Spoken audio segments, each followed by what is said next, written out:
Shabbat Shalom, everyone. So great to see such a wonderful crowd here after Shabbat services. My name is Rabbi Andrew Kaplan Mandel, and I am honored to be joined by Rabbi Shira Levine, our special guest, who is here this week as part of a Hartman Institute rabbinical pilgrimage to the United States to learn more about American Jewry. And Rabbi Levine was so kind as to return the favor, and we're going to be able to learn a little bit more about Israeli Jewry at this time. Rabbi Shira Levine is a Jerusalem native who now lives at Kibbutz Hanaton in the north with her husband and 3 children. And before becoming a rabbi, Rabbi Levine studied law. So she's also a lawyer as well. Grew up in a conservative congregation and was active in the Noam youth movement. She, after her army service, served as a shlicha in Melbourne, Australia. Down under, okay? So being a Jew in the outback. She also holds a graduate degree in Talmud and gender studies from the Salman Schechter Institute of Jewish Studies. Rabbi Levine was ordained at Beit Midrash for Israeli rabbis at the Shalom Hartman Institute and HaMidrasha in Oranim, where she now leads the Department of Communities. She's also a fellow at the Honey Foundation. So please join me in welcoming Rabbi Levine. In addition to the folks who are joining here in person, here in Lease Lobby on 55th Street, we also have folks joining us virtually, so I want to say hello to you as well, our members and our neighbors. Welcome. Michal, who is our shlicha here at Central Synagogue, who checked you all in if you were here live, she'll be monitoring the questions that people may pose online, and hopefully we'll have a little bit of time to answer questions as well. So I'd love to start, and please use the microphone so that folks online can hear as well. I'd love to start by just hearing what tonight was like for you, being here at Central Synagogue, and how that is similar or different from what a Shabbat is usually like for you. Toda Rabba, Shabbat Shalom. I'm so excited and uplifted from this amazing evening that we had, from the tefillah and the service that we just came from. It was amazing that we were all there and saw how many people joined our faith this year, thanks to the Center for Exploring Judaism here at Central Synagogue, and prayed together. Thank you so much.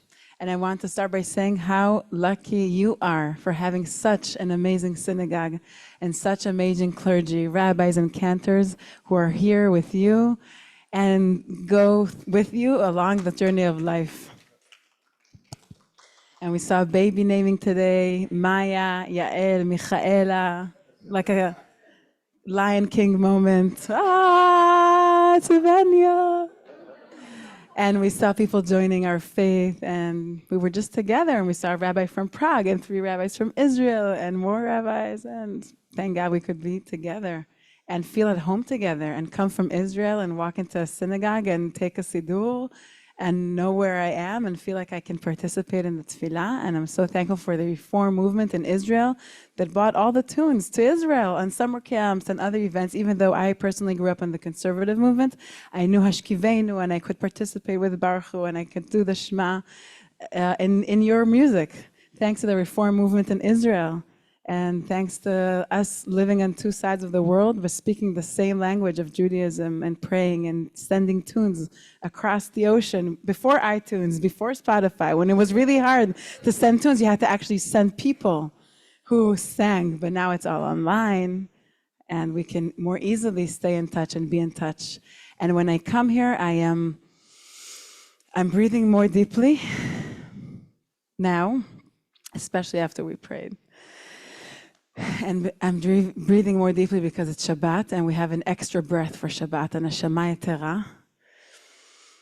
And I'm maybe breathing more deeply because I'm out of Israel and outside of the distress of a war. I don't know. And I'm breathing more deeply because I am so happy to see our friendship and our family of the Jewish people. I'll just say a few words about myself before we go on to speak on Chanaton. My father was born in Riverdale. And the first time I have a conscious memory of it was when we spent a year in New Jersey when I was 13. My father got his PhD in Talmud. The apple doesn't fall far from the tree. His father's an archaeologist. They're both conservative rabbis. We're all in the same business of the Jewish people. And when I was 13, we were living here for the year, and he asked to officiate a funeral of his father's cousin. And we went to Riverdale on the way to the funeral, and we bought black and white cookies. I didn't repeat it afterwards. It wasn't that great, but I remember it. And we went on these huge swings, like very tall, taller than in Israel, like 3 more times taller. And we swung and we saw the Hudson River. And then we continued to the funeral. He had 1 or 2 suits that year, the only time I saw him with a suit. And I am thankful to the reform and conservative movements in America who shaped who I am today and sent my father to Israel when he was 10 years old in 1971. His family was very excited after the Six-Day War to join the Zionist project and move to Israel and lived until this day. My grandparents live in Jerusalem. And they brought liberal Judaism with them to Israel. And they've built the conservative movement in parallel. Project of the reform movement was done as well by American Jews who made Aliyah, who brought these liberal ideas to Israel. And really, thanks to them, we have liberal Judaism in Israel. And we make and help sustain and keep Israel as a liberal country with deep Jewish values. These are our Jewish values, the values who came from here, from this place, from the conservative and reform movements. And we invest all our life, our time and our energy and our hearts to make this work. And we come to synagogues, and I also try to make my kids sit with me in services, and we did our best. And now it's their turn to take care of their kids. And we're in this together for a really long time, for decades, for 50 years. And when I come here, I'm thankful because of you, I am who I am in Israel. That's so beautiful. And it doesn't stop there, because your father also happens to be a very popular professor at HUC Jerusalem. So he is also creating the next generation of rabbis to come back to America as well. So it's going both ways. So I'd love for you to tell us a bit, this session we organize in particular to talk about what does it mean to lead Israelis spiritually at this time. We've had a lot of programming here at Central Synagogue giving us a lot of different facets of the current situation, but we haven't talked so much about what does religious and spiritual life look like. Now, Rabbi Levine, you lead a very unique community, unique from my vantage point, because you can tell that we here at Central in many ways are on the same radio station. We all kind of subscribe to a similar expression of Judaism. You are a rabbi on a kibbutz, and I'd love for you to tell us a little bit more about what the makeup of your congregation is like, and even before October 7th, what did it mean to be a rabbi and lead spiritually on your kibbutz? Thank you so much. So as you said, I come from Jerusalem. I assume that many people in this room were in Jerusalem. It's a city. You live in a city. You know cities. A lot of different people. They do some things together and a lot of things apart, and that's a city life. A kibbutz is a small village, and everyone knows everyone, and they live very closely to each other, and they see each other all the time in the grocery store, in the pool, in the street, and everyone lives very closely to each other. In our kibbutz, it was founded in the 1980s, and as a kibbutz of the Masorti and the conservative movement and the kibbutz movement, the idea of living together socially. And now we have our own financial independence, but the idea was left of being there for each other a little bit more, and we share some financial business together. But we also expanded ourselves so religiously, not only for conservative Jews, but also for Reform Jews, Orthodox Jews, secular Jews, people who used to be something but are now something different, and families that are from a mixed background being different streams, different denominations in Judaism. So for instance, my husband is an Israeli from a secular Ashkenazi family who had very little to do with Judaism and its enthusiasm before he met me. So a lot of people in the community are like that. One side of the family is a little bit more enthusiastic about their Jewish identity, and we wanted families from all colors and streams and denominations of Judaism that are enthusiastic about wanting to build a rich and colorful Jewish identity. And they all, declared that. That was before they had 3 kids and got really tired, and before COVID and no one wanting to leave home. So in theory, everyone is really enthusiastic about doing things together and building an Israeli liberal Jewish identity. But different. Orthodox people daven with mechitza, and Reform people daven in their language. Now, you'd say Hebrew, it's the same language as the prayer. They can do the whole prayer book, but they don't want to. They want to renew their prayer and bring in Israeli poetry and songs. And conservative people want a full service with reading the whole Torah portion that can take 3 hours on Shabbat morning. So here we are living on this hill behind a gate that closes, and everyone wants different things. And they're all there because they want their Jewish identity to be thriving and interesting. So how do we do it together? So at the beginning, there was more of a notion of let's do like an experiment, a laboratory of prayer, and each one who leads gets to set the rules. When you have the microphone in your hand, you can set the rules. So the Chazan can do whatever they want within boundaries of agreements. We try to make the space accommodate to everyone who keeps Shabbat, so we don't use electricity. And that means we can't play guitar and other musical instruments, which is mamash chaval and really harms other people's spiritual life who are used to having instruments as part of their spiritual life. Mamash chaval means a real shame. Yeah, it's a real shame. And for Orthodox people who are used to sitting with a mechitza, with a division in the middle, it's also not easy to sit in a family, everyone together. I guess part of the reason that I made such an effort to leave Jerusalem, and as I mentioned to people before, it took me a long time to feel at home in the Galilee, it's very different, was because I was comfortable in synagogue. I guess not for many people, but maybe for us who are here tonight, choosing a synagogue where you feel very comfortable is very important for us. And we spend a lot of time and invest a lot in creating a community in a synagogue that we feel comfortable in. And I felt comfortable and I feel comfortable in Kibbutz Hanaton. Nice. So I'm very happy to see here today a few people who went with me to Israel. Grace Bernstein is here. Dave Strickland, I saw in the back over there. Our musical director came with me on our congregational trip to Israel. So we had an opportunity to talk with Israelis on a variety of topics, but no topic to me is more emotional and profound than people's relationship to God and to prayer and to just questions of existential life. And so I'm curious from your perspective, can you tell us what it has been like on the kibbutz in terms of religious expression and spirituality in contending with what happened on October 7th? Thank you. So first of all, the morning itself was Shabbat morning of Yom Tov. In Israel, we only have one Yom Tov for both Shmini Atzeret and Simchat Torah. So it's a very long morning. And as the service started, people began to hear and to be called to reserve duty and slowly left the service. I am asking myself why I didn't stop the service. I feel guilty and I feel blame for not stopping the service. We didn't know exactly what was going on, and we continued with a heavy heart and in a different way. But it's something I carry with me.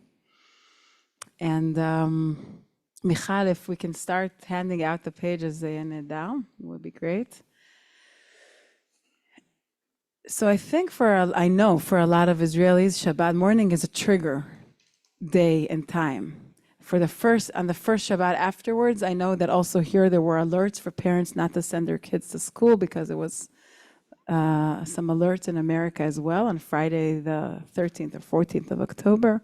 And I think in Israel, people fear that something bad will happen on Shabbat 6 a.m. and the next Shabbat as well, and the next Shabbat as well, because something about the time of Shabbat was violated, and the holiness of Yom Tov was violated.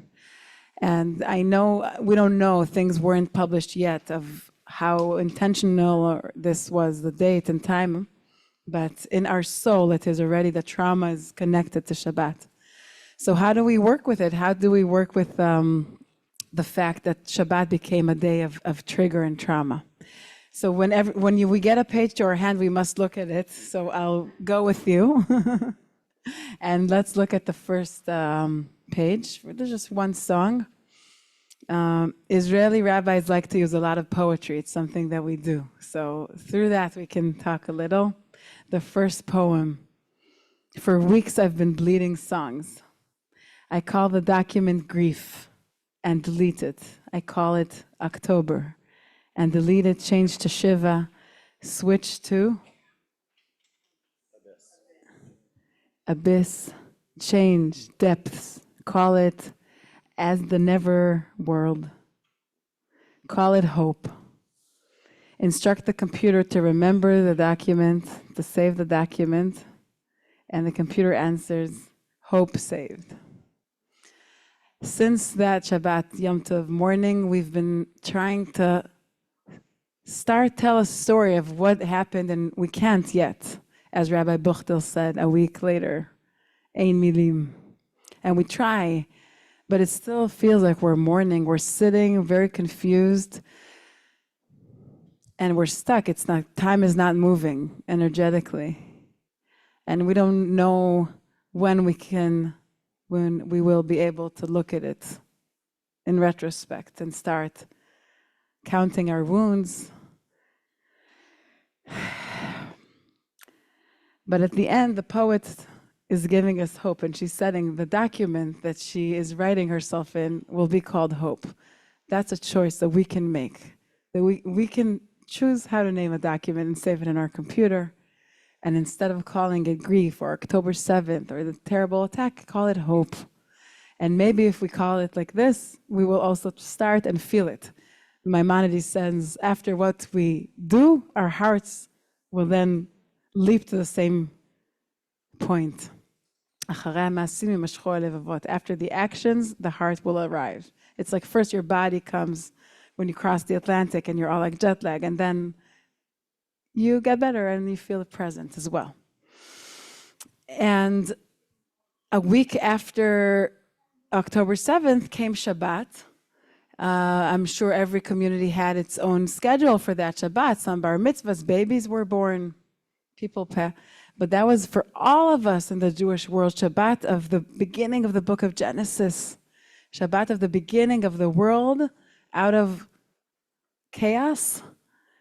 We build the world, and I didn't know how. I didn't want to lead and be a rabbi and pray for 3 hours because we do the concert. Okay, but we had to because we had a bar mitzvah and a boy prepared his reading, and he prepared a small portion, and most of the portion, and it's a long portion, was prepared. It's another person's portion, but he was called to the army. He's an army person, so we had to find replacements.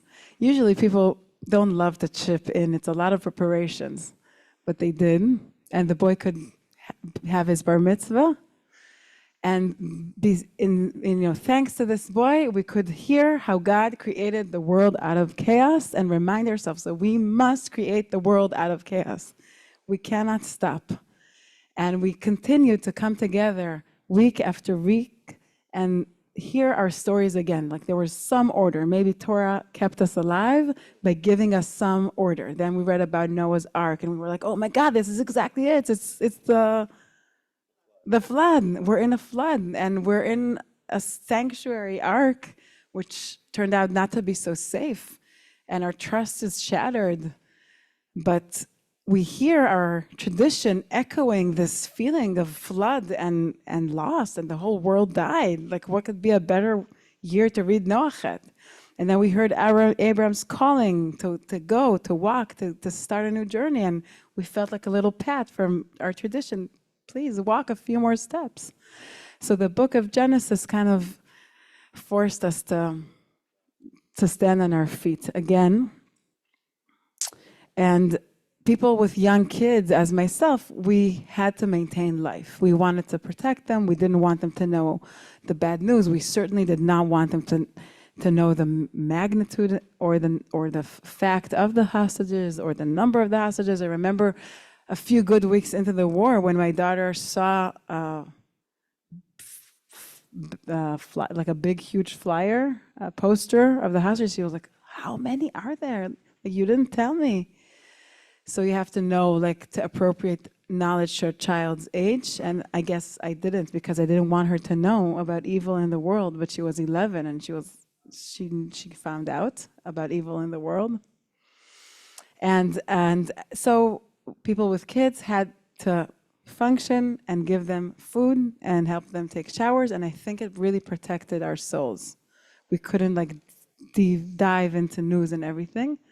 And in Hamid Rashan Oranim put up where I work. It's an educational organization that at 4 p.m. already had a management meeting, and the whole organization was transformed to support the refugees and support all the staff people. We're a very young organization. So out of 110 staff people, 25% were drafted to the army. And all in like gap year programs where it's very important to have staff. So we had to like switch the whole system within an hour. It was all working, which is amazing in terms of Israeli programming and orderly. And we stayed like this for about 120 days until they were all released slowly. And we started a chamal, and like a first aid, emergency war room, and helping people to find where to sleep. We on that day already, and we don't talk about it a lot, also people from the north had to leave their home and are still homeless and are still outside of their homes. So all this great, all the Israelis and the Jews living the Jewish world really is alive, I feel, is alive and is helping and sending over so much support and love and physical things that people need when they're outside of their homes. So this will be our second song. Maybe someone wants to read it. Someone with better English than I have. Coat of many colors. My son came back from combat. His Like, backpack. closer. Thank you. My son came back from combat, his backpack bursting with many things that I had not packed for him. Socks donated by a community in Argentina, a blanket inlaid with the smell of another house, a blue towel from a family from a moshav, ritual fringes from Jerusalem, a fleece gifted from a high-tech company, a scarf knitted by an elderly woman, undershirts bought from a paybox group, a bedsheet given to him by a friend, gloves bought by some young girls, a coat from someone's closet who came wanting to give it away. I spread out all of the fabrics, and I embroider a new coat of many colors. Look, Yosef, your brothers have cared for you. So we have this very strong feeling of being taken care of being seen by the Jewish world and being hugged and being supported. And I want to thank you. I want to take a moment and thank you and all our brothers and sisters all over the world for being there for us when we were so fragile and broken and hurt, and we still are, and we got so much support. So when all the people were making sandwiches and sending over socks and packing bags and doing these huge cookouts for the soldiers, like I can't do any of that. I'm home in the kibbutz in the Galil with kids. Like I don't cook meat. I don't know how to embroider. So what could I do? And I remembered that I can talk with God and help people talk with whatever they feel God is, whether it's a divine, whether it's between us, whether it's themselves. their power. And we offered spaces for our community to meet and talk and share and pray and experiment different prayers, not only the regular ones, but prayers of the body. We experience a ritual where you run and meditate and walk and sit all together in circles. It was very moving. And we wrote new words to serve us in this moment of ein milim, of no words. And we, like you, have a handout of songs for times of grief. And like you, we read names of kidnapped people and we make it inside our service. And another thing I'd like to share, so I want to say one more thing about work inside the kibbutz, one more thing about outside the kibbutz, and that's it. Inside the kibbutz, so let's be very honest. Spiritual needs are not the only needs and are not a lot of times the first needs that people express. So 30 people left their homes and families were left without a parent, and we needed to help parents with the children and to be strong and also with their homes. So inside the community, we had a team of volunteers who volunteered to take care of these families. Each volunteer took care of 3 families, and we helped them with meals and laundry and driving them to after-school activities. And there are still families that we help till this day because some of the parents didn't come back yet. And when I say parents, and I spoke about it with you earlier today, Rabbi Mandel, it's the father. So there are many women in IDF now, and this war is also a story of where the female soldiers really fought and proved that they could be part of a functioning army, or on October 8th, 9th, there was a functioning army. But also 400,000 soldiers were drafted, and the vast majority of that number is young men. So we were left in the situation that I read about in books in the 1940s of women being home alone with kids. Or, I don't know, in 1973, the war, the Yom Kippur War, there were reserve duties until June. So October to June, again October, can't get rid of October. Bad vibes for that month. So, but I'm a modern woman. Like, why am I living in a time where women are home with children and they're overwhelmed with laundry and kids are crying and there were no schools at the beginning? Slowly, the school systems started. In Sde Road, down the city, down in the north, only last week. But for us, 3 weeks after, Beersheba, 8 weeks after, we were very lucky, only 3 weeks, which my kids experienced as a holiday, running around barefoot in the kibbutz, not knowing, like, such a big split between what they experience and what other kids experience. And how do other people in Israel meet it? But I can speak for myself. So that's inside the kibbutz. It really, we've been together for 14 years in the kibbutz. So in 14 years, you love people, and then you're like, oh my God, this is too much. And then you shut in, you close in, and then you're like, oh, maybe I'll try again to volunteer in a committee, okay? That's 14 years. But in a moment, we were all there for each other, and we helped each other. And, opening the shelters and cleaning and helping people. And we only had one siren, luckily, in where I live, only one. But that one was like, oh my God. And my husband, he wasn't called in reserve. So there were local units, troops, whatever, chavurot, I don't know, of people from the kibbutz who guarded the kibbutz, and he was that. He can't even run, so again, he was sitting in front of a computer in a different place. And when the siren went on, instead of being with us in the shelter, he went to volunteer in guarding the kibbutz, and I was like, what? You won't be with us in the shelter? You're going to save the world? No, he was 3 houses next to us in like this in the community room. But it really, like, who would have thought? So this is about us and how we really reached out to each other, despite the fact that we are so intensely together. We discovered that we love each other and can support each other. And also, as Rabbi Buchtel said today, we also felt a lot more people coming to services and wanting to be together, both spiritually and just humanely, neighborly with one another.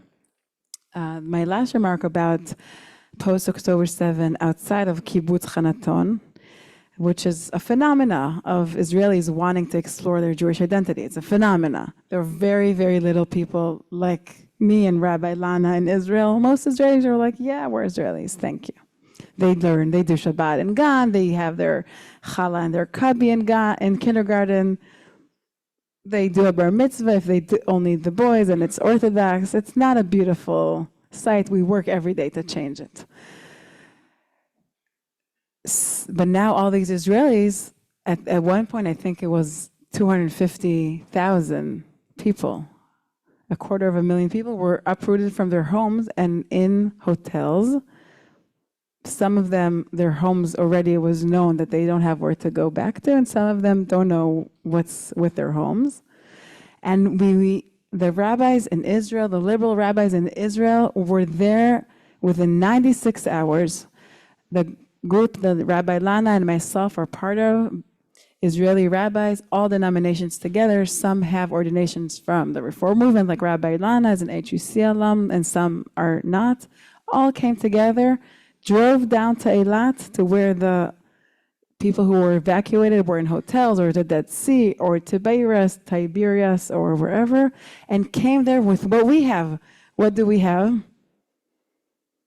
We have papers with poems and songs, and we have a guitar, and we have faith, and we have the courage to sit with people in a circle. In Israel, you sit in circles, in a lobby of a hotel, and offer to people what you receive from your clergy week in and week out, month every month, year after year, so naturally, tending, caring, spiritual attention. People in Israel don't have that and don't know that they miss it.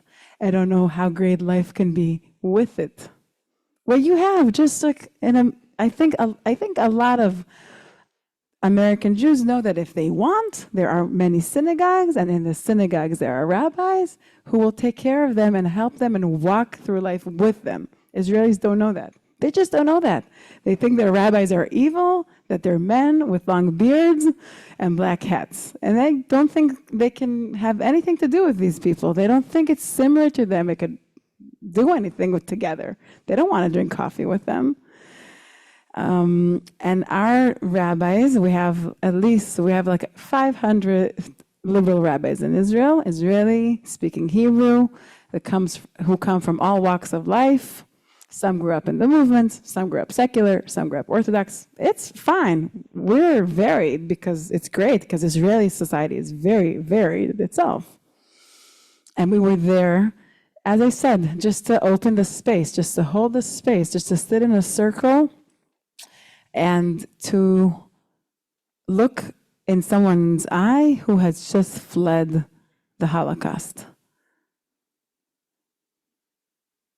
And to invite them to say something and to be there to be with them in their rage when we offer to say Kaddish, because the Jews are from the Otef, from the Gaza envelope, are very secular Jews. They don't do Kaddish. They don't do God. They don't. So we came with a secular Kaddish, with different versions of Kaddish, but they didn't want to say Kaddish. That was a moment we were there together spiritually.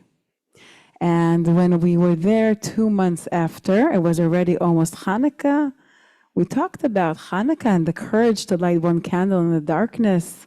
They've already been in the hotel for 2 months, talking about closeness together and talking about uncertainty and maybe being fed up with each other and hearing each other all the time and eating breakfast together. Most kibbutzim used to eat together decades ago, stopped doing that 3 times a day. It's too much. It doesn't work. Now they went back to eating in a cheder ochel, in a dining room together 3 times a day. And when we were there, 2 months later, some of the songs we offered had a little beat to them, maybe a little clap. And someone said it bothered them that we're clapping, like mele to sing, but to clap, like we're still mourning. And I was thankful that she said it because it reminded me what emotional state she was in. So it's really good to tell your rabbis how you feel about the service, because then they know if it was good for you or not. Don't worry, they do. Emails, every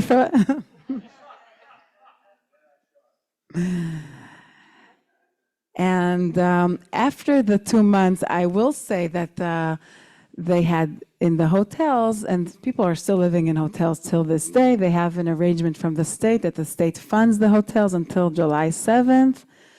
After that, I think, who knows, but maybe the southern communities of the kibbutzim in the Gaza envelope will return because they have a sense that maybe they will feel safe there. Then we don't know. We'll see. We'll be smarter in July. But the kibbutzim in the north, and it's kibbutzim just because it's a very rural part of the country. So there's one big city there with a little bit more population called Kiryat Shmona, and all the other are small villages. Will not go back because they don't feel safe up north. So what will be with them? I don't know. Where will they live? Where will they call home? So by the time we were there, 4 months later in the hotels, people were already not wanting to spend time in the lobby of the hotel, not wanting to sit in a circle. And now we're figuring out a way how to be there for Israeli communities of mostly secular people. It's a word we use in Israel, secular. I don't know what it means. I don't know who it describes, but it's a word we use to describe a social, and we're trying to figure out a way how we can integrate a rabbi, an Israeli rabbi, to accompany them in their journey of uncertainty, in a journey that we don't know what can happen, and we can't promise anything, just to be there with them. So that's what's going on outside of our little, relatively haven kibbutz. You've been really generous with your time. I'm going to ask a sensitive question. So we recited Kaddish this evening, and we recited Kaddish for everyone. And Rabbi Buchtal mentioned specifically innocent civilians in Gaza. And I want to know how that landed with you.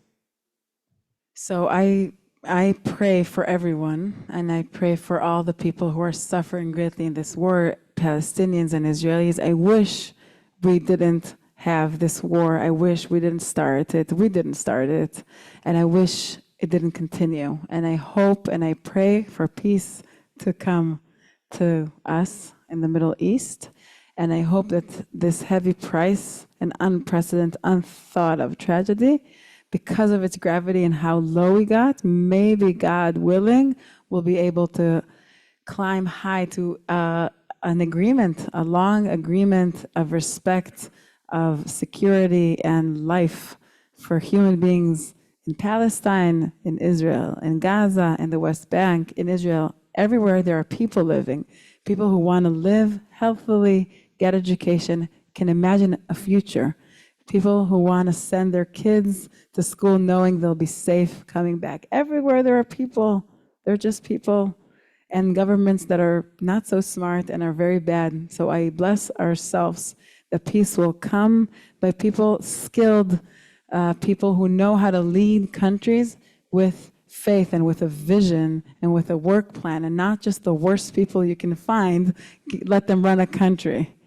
So we need to go to elections, and we need to elect a good people who will do their job in protecting us. And the other side has to do it as well, somehow. And the world, please, the world, we're in New York, so I will ask the world in New York and in Europe and everywhere to help us, because we can't do it alone. We've been trying to for decades, and we're not being able to. We need help, and we need to be able to ask the world for help.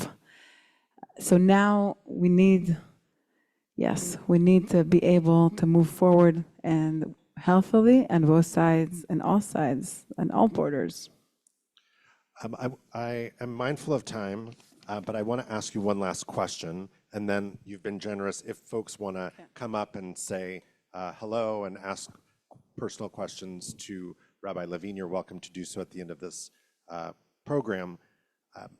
We spoke earlier about some of the difficult work ahead spiritually. We're going to hit some milestones. We're going to hit Yizkor. We're going to hit the year anniversary of this event at, in several months from now. Talk to us a little bit about what you're thinking in that regard ritually and how we might be supportive of you in that project. Thank you for reminding me that.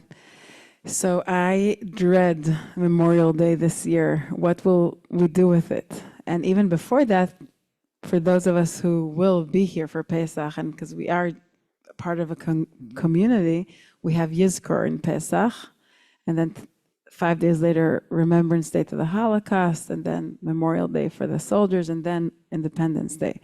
So on a regular year, this was an emotional roller coaster. And this year, it feels impossible. So we're trying to work out how to do it. 500 Israeli rabbis are thinking together during the next few weeks what to do in these national days. So we're giving a lot of thought into it. I don't have answers yet. But about Yizkor, it's custom to mention the names of people who passed. And I feel like if they were close to you, if they were family, I feel like we lost so much, so many lives, like the most ever since the Holocaust. And we won't be able, each community on its own around the world won't be able to say all the names aloud. We won't. And we won't be able, even if we try to bear it emotionally. But if we spread the names to all the communities around the world, and each community says one name and really thinks about it, so we will be able. So this is maybe an idea that I had this morning with Rabbi Mandel of how the Jewish world can really come together. We have around 1,800 names, and we definitely have around the world 1,800 communities. And if we can split the names, first of all, if we can communicate with each other, and I think we have a good relationship to start that with. So maybe we can hold the amount of pain that each one can hold on their own in a respectful way, and not a flood that will just make us cry and not be able to function. We have to function, so it has to be in an amount. So I think that we can make two pledges to you this evening with two Hebrew words that I think are familiar to our community. One is Yizkor, to remember that we will answer the call of remembrance. And the second word is Hatikva, is hope, and that we will hold that hope with you. We thank you so much for taking time with our community. It's an honor to be with you. I want to give the microphone to Michal, who is our shlicha, because this is a group of people who is clearly interested in programming and conversation about Israel, and Michal has some additional announcements. Hi, everyone. Thank you all, first of all, so much for being here, for taking the time for meeting Rabbi Levine, and thank you so much, Rabbi, for being here. I want to invite you all to continue engaging with Israel, continue engaging with what's happening. We have a lot of programming on the Central Synagogue website. You can go to the Israel resource page, where you can also find links for news outlets to find ways to keep updated with the news, different podcasts you can listen to, as well as further Israel programming. I would also like to invite you personally. On March 27th, I am starting to teach a class here at Central Synagogue, where we're going to explore Zionism, the history of Zionism, the evolution of Zionism, and what does Zionism mean today as a liberal, progressive Jew. So I would be honored to see any and all of you at my class, and hopefully see you more in different events here at Central. So thank you all very, very much for coming. Thank you all again. Shabbat Shalom, everyone. Shabbat Shalom.